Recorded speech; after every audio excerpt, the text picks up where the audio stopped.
रहे हैं द फुलझड़ी और मैं श्रुति। क्या आपको मार्तंड सूर्य मंदिर के बारे में मालूम है? 80% मुमकिन है कि आपको इस मंदिर के बारे में पता नहीं होगा। कश्मीरी पंडितों के विस्थापन को लेकर बनाई गई film the Kashmir files in दिनों खूब चर्चा में है और इसी बहाने कश्मीर का मार्तंड सूर्य मंदिर भी चर्चा का विषय बना हुआ है। दरअसल पिछले दिनों जब राजधानी दिल्ली में फिल्म द कश्मीर फाइल्स के निर्देशक विवेक अग्निहोत्री ने प्रेस कॉन्फ्रेंस के दौरान एक सवाल के जवाब में इस मंदिर का जिक्र किया और इसकी कहानी बताई।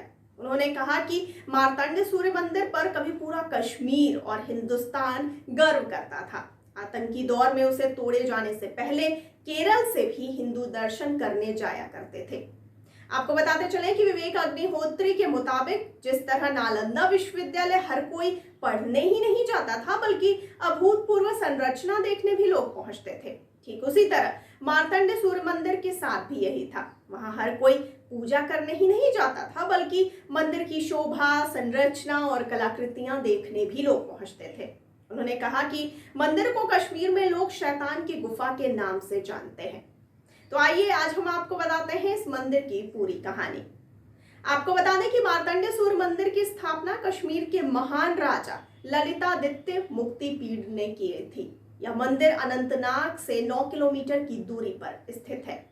मीडिया रिपोर्ट्स के अनुसार इस मंदिर की संरचना 8वीं शताब्दी की बताई जाती है, लेकिन दावा किया जाता है कि यह मंदिर इसके भी कई सौ वर्ष पूर्व से ही था।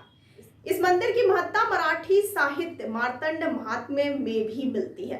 मुस्लिम सुल्तान सिकंदर शाह मीरी ने सैफुद्दीन के साथ मिलकर इसे ध्वस्त करवाने की कोशिश की, हालांकि वह पूरी तरह सफल नहीं हो पाया। मंदिर को ध्वस्त करने में कई बरस लगे। आपको ये भी बता दें कि कुछ इतिहासकारों ने लिखा है कि हिंदू सम्राटों द्वारा बनवाए गए कई मंदिर कश्मीर में हुआ करते थे। सिकंदर शाह मीरी ने कश्मीर से हिंदुओं और उनके सांस्कृतिक प्रतीकों को मिटाने के उद्देश्य से मंदिरों को भी तोड़ना शुरू कर दिया। सिकंदर शाह मीरी ने उनमें से कई मंदिरों को ध्वस्त करके उन्हीं ईंट पत्थरों का इस्तेमाल कर मस्जिदें बनवाई। इसी क्रम में सूर्य मंदिर के साथ भी उसने यही करना चाहा।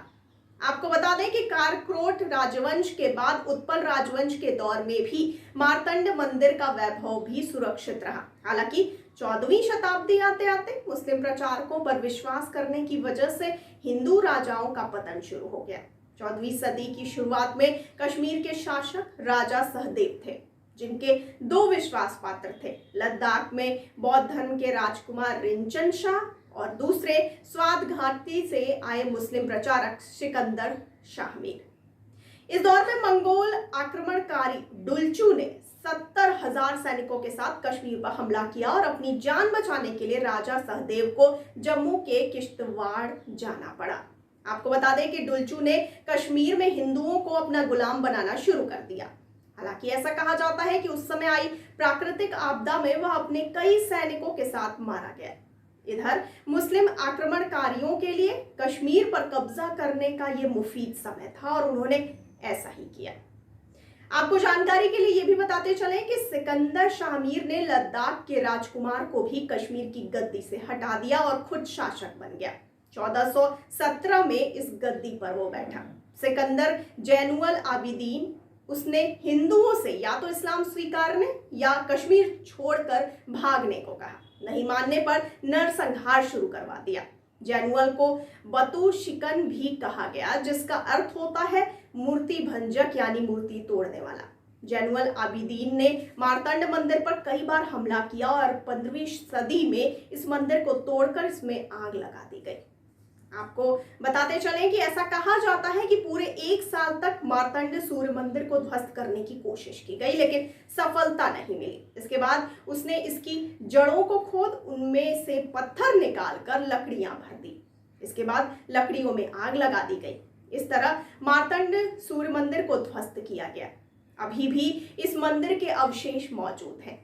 ASI ने मंदिर के जीर्णोद्धार के नाम पर कुछ प्रयास तो किए जो कि नाकाफी साबित नहीं हुए। आपको यह भी बता दें कि मार्तंड मंदिर अपनी वास्तुकला और भव्यता के लिए प्रसिद्ध था। मंदिर परिसर में 84 खंबे हैं और इसका चबूतरा 220 फुट लंबे और 142 फुट चौड़ा है और उस पर मुख्य मंदिर 63 फुट लंबा और 13 फुट चौड़ा है। अनुमान के अनुसार यह मंदिर सन 725 से 756 ईस्वी में बनाने की बात ऐसा कहा जाता है। जानकारी के लिए हम आपको ये भी बताते चले कि यहाँ हैदर फिल्म के एक गाने की शूटिंग भी हुई है। तो आपको इस अनोखे मंदिर के बारे में जान करके कैसा लगा, आपकी क्या प्रतिक्रिया है, हमें कमेंट सेक्शन में कमेंट करके जरूर बताइए। और साथ ही साथ हमारे चैनल को लाइक, सब्सक्राइब और शेयर करना बिल्कुल ना भूलिए। और मुझे दीजिए इजाजत, लेकिन आप बने रहिए द फुलझड़ी के साथ। धन्यवाद।